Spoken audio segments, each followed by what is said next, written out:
Цацрагтай холбогдолтой үйлчилгээ иргэн танд цахимаар хүрдэг боллоо.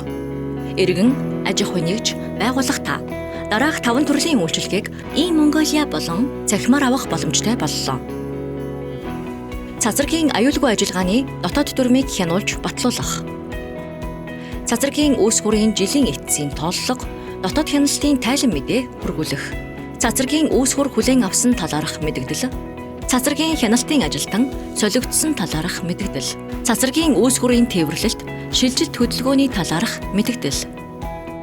Цацрагийн үүс хүрийн тайлан. Аж ахуй нэгж байгууллага иргэн та энэ үйлчилгээг авахдаа дундуур зураас бизнес цэг имэн сайтад дан системээр нэвтрэх буюу QR кодыг уншуулж нэвтрэнэ.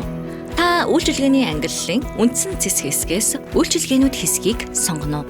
Хаалтын хэсэг дээр үйлчилгээний нэрийг оруулна. Хаалтын үр дүнгээс үйлчилгээгээ сонгоно. Үйлчилгээний танилцуулга хуудсанд байрлах үйлчилгээ авах товчийг дарна. Тайлан хавсаргах эхний алхмын өргөдөл хэсэгт өөрийн байгууллагын нэрийг бичнэ. Хоёрдугаар алхамд цацрагийн үүс хүрийн жилийн эцсийн тайланг PDF өргөтгөлтэй хавсаргана.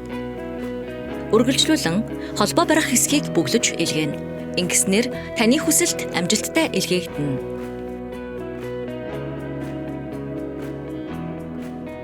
Таны илгээсэн хүсэлтийн шийдвэрлэлтийн талаар e-Mongoliad мэдэгдэл очино.